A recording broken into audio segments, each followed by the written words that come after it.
Contoh tadi dalam riset saya ternyata antara timbangan deontik, timbangan tanggung jawab, keputusan kognitif, dan real action atau tindakan nyata itu tidak sama dan sebangun. Artinya yang diputuskan tidak sama dengan yang dilakukan.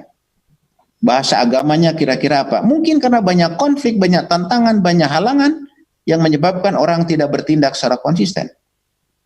Yang digunakan dalam research pada tahun 2002 sampai 2003 itu 7 tahapan. Impulsif, perlindungan diri, konformitas, sadar diri, saksama, individualitas, dan otonomi.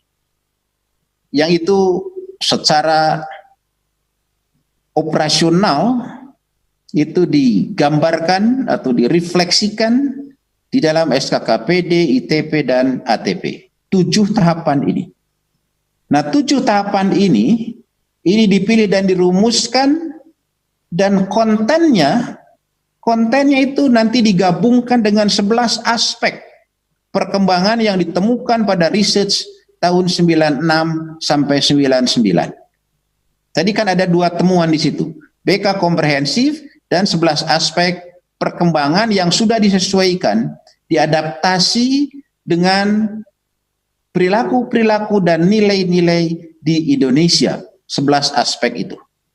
Pertanyaan berikut adalah, mengapa memilih model Loevinger dan tidak model lain? Ada beberapa alasan berdasarkan hasil kajian itu. Pertama, model Loevinger ini adalah model perkembangan yang berstruktur tak beragam. Strukturnya jelas, tadi ada 9 tahap dan diambil 7 tahap. Sedangkan tak beragam itu invarian, artinya dalam budaya manapun struktur dan tahapan itu akan ada. Asumsinya seperti itu, invarian. Yang akan berbeda adalah konten dari setiap tahapan, karena itu kontekstual secara kultural. Oleh karena itu, dikembangkan sesuai dengan nilai-nilai yang tumbuh di Indonesia, dan itu diangkat dari 11 aspek perkembangan temuan research tahun 1996 sampai 1999. Yang kedua, model Loevinger ini holistik, yang menekankan keterkaitan berbagai aspek atau faset kehidupan manusia. Tegasnya di sini 11 aspek perkembangan tadi. Yang ketiga, model ini berkorelasi tinggi dengan model lain seperti Erikson, sudah saya sebutkan tadi, model epigenetik, psychosocial development, model Kolbe dengan moral development, model William Perry dengan intellectual ethical development. Ini berkorelasi tinggi dengan banyak teori-teori lain, tetapi dilihat dari struktur yang invarian tadi, ini dipilih sebagai teori yang digunakan untuk merumuskan instrumen yang mengukur kemandirian, dan tentu saja dengan alasan-alasan tadi, model Loevinger ini menunjukkan indikator reka bangun yang jelas, sehingga memungkinkan dikembangkan instrumen untuk keperluan asesmen kemandirian.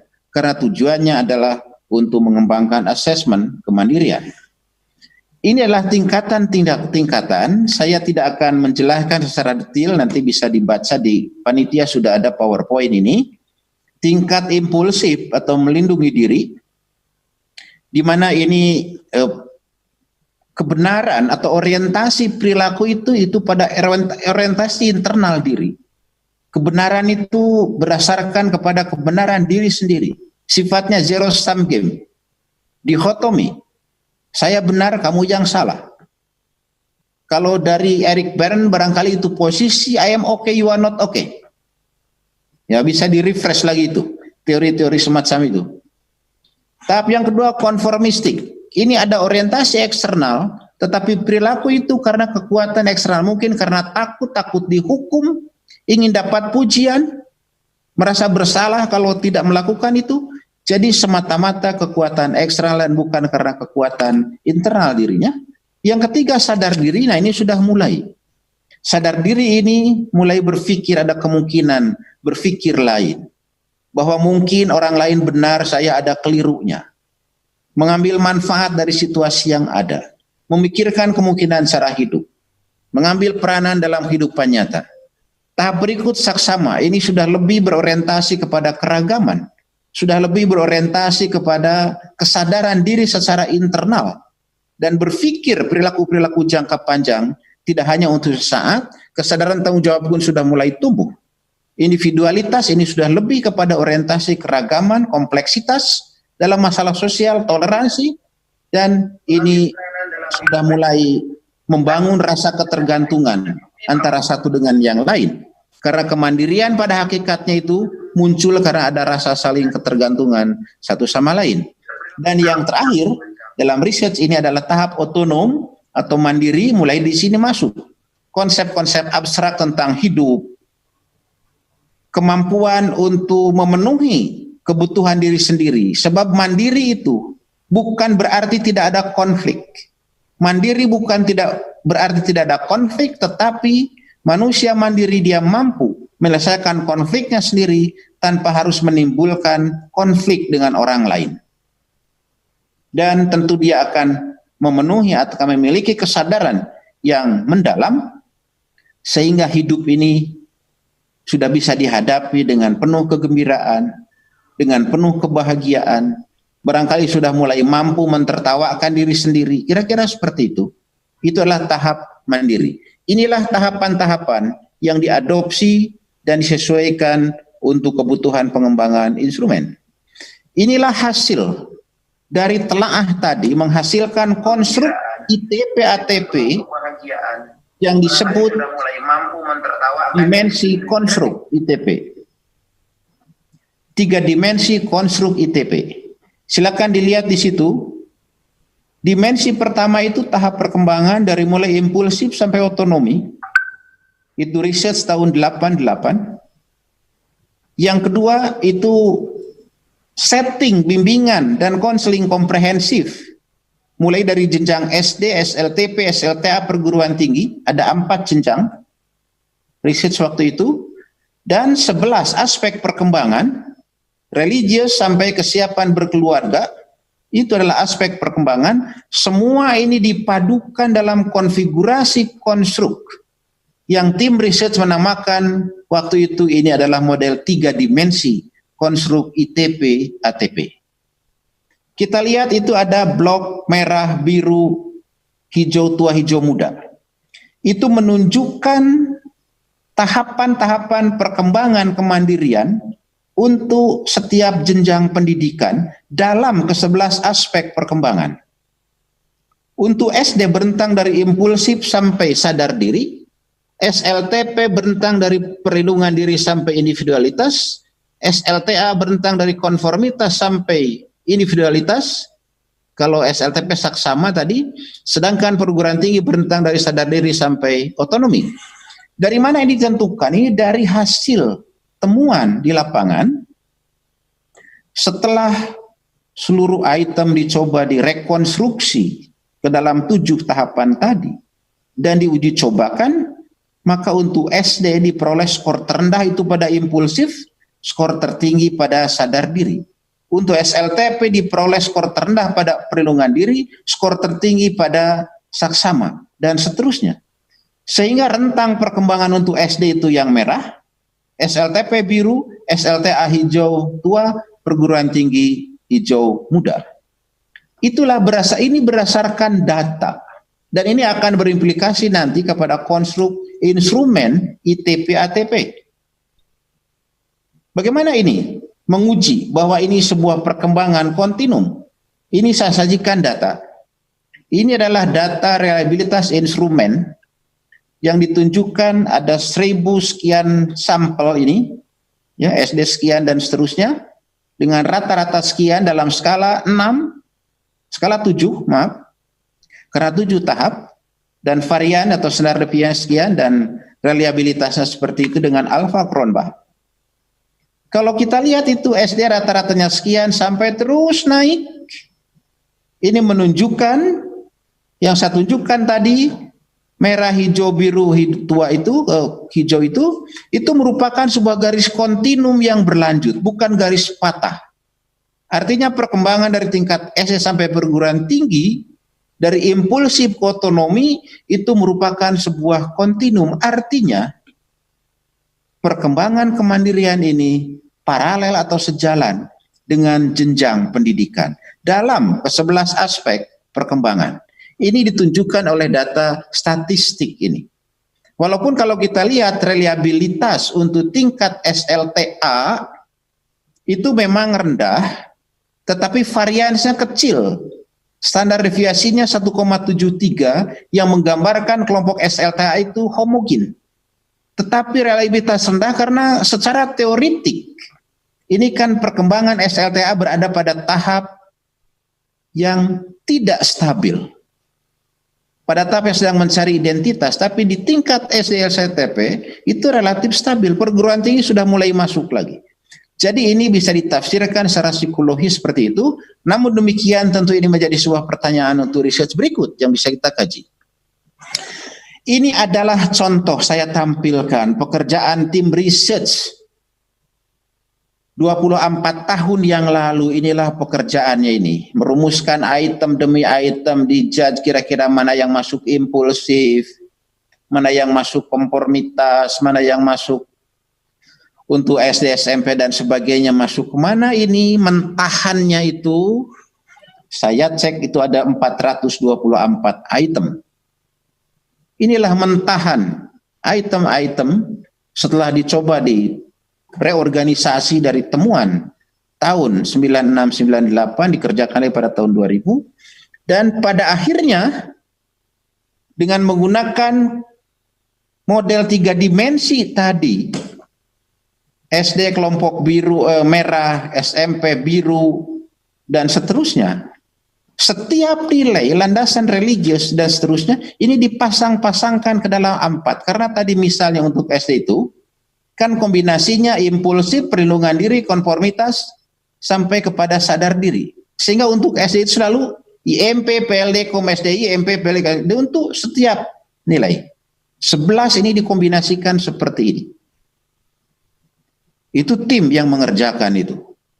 Seenggak itu kerja mungkin 20 malam, 24 jam kerja tim itu. Dengan merujuk kepada konstruk ini, 4 itu kan, merah 4, biru 4, hijau 4 dan seterusnya. Maka dikombinasikan seperti ini dan akan dilihat untuk SD, SLTP, SLTA perguruan tinggi itu kombinasinya beda-beda. SD mulai IMP sampai SDI, SLTP mulai PLD sampai SAK, SLTA mulai KOM sampai IND, dan perguruan tinggi mulai SDI sampai OTO. Ini adalah konstruksi instrumen ITP yang dihasilkan 4 perangkat instrumen ITP ATP yang pengolahannya sudah computerized. Saya pikir yang saya tahu barangkali baru ITP ATP ketika itu yang menggunakan pengolahan secara computerized untuk kepentingan pengembangan program bimbingan dan konseling yang dihasilkan dari sebuah research. Ini lembar jawaban, mungkin yang sudah pernah menggunakan itu tahu. Saya hanya akan mengatakan lembar jawaban ini tentu tinggal dijawab ABCD pilihan seperti biasa, tapi dalam lembar jawaban ini ada sebuah kontrol ketat untuk melihat apakah individu, apakah konseling mengisi instrumen itu dengan jujur. Adakah kebohongan-kebohongan yang dia tunjukkan dalam mengisi instrumen? Apakah dengan serius ataukah asal-asalan? Saya tidak akan menyampaikan itu di situ, di sini, karena itu adalah persoalan kerahasiaan di dalam instrumentasi. Tetapi ketika masuk diolah dengan komputer, itu otomatis akan keluar dan menjadi kontrol dari proses scoring dan pengolahan data ini. Ini adalah lembar jawaban. Untuk selanjutnya, saya katakan tadi di awal, bahwa kemandirian itu sebuah proses dan bukan di endpoint, bukan sebuah kondisi yang statik, tapi sebuah proses. Dan prosesnya dari mana ke mana? Perilaku harus dikembangkan. Tidak sulit untuk merumuskan ini karena banyak teori perkembangan, tetapi research ini mengambil sebuah konsep bahwa perilaku yang akan diintervensikan dalam ke-11 aspek perkembangan itu untuk setiap jenjang pendidikan itu akan bergerak dari tahapan pengenalan secara kognitif sebagai informasi pengetahuan sampai kepada tindakan, yaitu tindakan nyata. Dan ini sejalan dengan konsep dan konfigurasi kemandirian di awal tadi. Ketika seseorang melakukan timbangan deontik, ambil keputusan kognitif, timbangan tanggung jawab, lalu masuk ke dalam tindakan nyata. Maka dalam proses intervensi pun dikonseptualisasikan supaya strategi intervensi, bimbingan dan konseling membawa peserta didik untuk mengembangkan perilaku mulai dari tahap pengenalan sampai kepada tahap tindakan melalui proses akomodasi. Kalau kita pinjam teori Piaget, barangkali ini yang disebut dengan teori equilibrium dan teori asimilasi. Disinilah seorang konselor dituntut untuk secara kreatif membangun strategi intervensi yang bisa membawa konseli dari tahap pengenalan kepada tahap tindakan dalam 11 aspek perkembangan. Makanya ini merupakan strategi dan proses intervensi untuk bimbingan dan konseling. Ini konsep. Tapi konsep ini jadi rujukan untuk mengembangkan strategi intervensi. Dengan demikian bagaimana strategi intervensi harus dibangun supaya transaksi dan interaksi antara konselor dengan konseli baik individual maupun kelompok ini bisa melewati proses dan alur PAT ini, pengenalan, akomodasi, dan tindakan. Ini adalah SKKPD yang sekarang diadopsi sebagai standar kompetensi kemandirian peserta didik. Konsep ini dilahirkan pada tahun 99. Ini merupakan proses abstraksi, proses reduksi, proses refleksi, dan integrasi dari konsep dan temuan-temuan empirik. Maka ketika itu tim merumuskan inilah dalam konfigurasi atau konsep pengenalan, akomodasi, tindakan untuk landasan religius SD ini, SLTP ini, SLTA ini, perguruan tinggi ini. Ini betul-betul sebuah proses abstraksi, reduksi, konseptualisasi. Itu kan merupakan sebuah tahapan dalam research untuk memiliki validitas eksternal sebuah research dan masuk ke dalam konsep, mungkin ke dalam premis dan proposisi, maka proses ini dilakukan. Dan tim riset ketika itu melakukan proses semacam ini dan dikatakan sebagai standar kompetensi kemandirian peserta didik. Maka inilah nantinya akan juga menjadi acuan ketika mengembangkan strategi intervensi. Dan ini tentu akan ada 11 tabel karena ada 11 aspek perkembangan. Ini adalah gambaran ketika pengembangan ATP. ATP itu kan analisis tugas perkembangan yang masuk pada sistem komputer.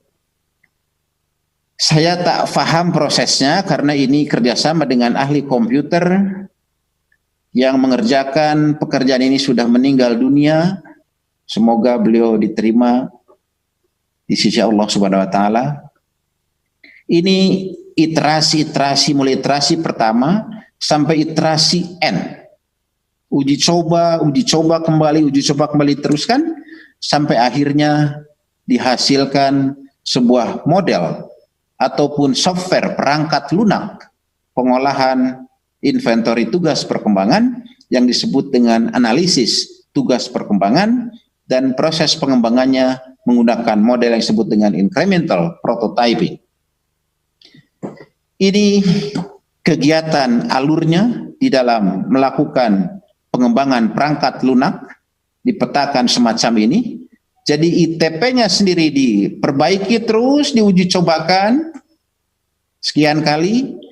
PL perangkat lunaknya juga terus dibangun sehingga terjadilah kongruensi, matching antara ITP dengan ATP sebagai sebuah keutuhan instrumen, dan SKKPD ini merupakan rujukan konseptual pemaknaan yang dilahirkan lewat proses abstraksi reduksi sebagai sinergi dan integrasi dari konsep filosofi, konsep, dan temuan-temuan empirik. Ini adalah sampel yang digunakan ketika itu dari SD sampai perguruan tinggi. Tadi sudah digambarkan, kalau tidak salah ada 1.100 sekian orang keseluruhan sampel itu. Nah, di sini tidak saya tampilkan hasil grafik dari pengolahan ITP dan hasil ATP, karena itu tentu harus simulasi, tidak bisa membuat gambar grafik, itu harus print out dari proses pengolahan. Tetapi sangat mungkin, dan memang akan demikian adanya, grafik akan menggambarkan posisi 11 aspek tadi pada level mana. Mana yang tinggi, mana yang rendah, mana yang sedang, dan biasanya, atau mungkin lazimnya, guru BK, konselor, dan logikanya mungkin seperti itu, pertama-tama itu memberi fokus dan perhatian kepada aspek perkembangan yang grafiknya itu rendah. Dari situ biasanya titik tolak untuk mengembangkan program dan strategi intervensi. Mohon maaf terus terang, saya mengamati di lapangan, mendengar masukan, mendengar feedback dari lapangan. Tahap ini merupakan tahap yang tidak mudah dilalui oleh teman-teman guru BK di lapangan. Bagaimana menerjemahkan hasil ATP menjadi program atau strategi intervensi. Saya berikan contoh di sini, contoh sebagai cara kerjanya. Kalau kontennya ini kan harus kembali nanti pada pemikiran konseptual. Saya ambil contoh di sini adalah wawasan dan kesiapan karir. Dalam standar kompetensi kemandirian dikatakan untuk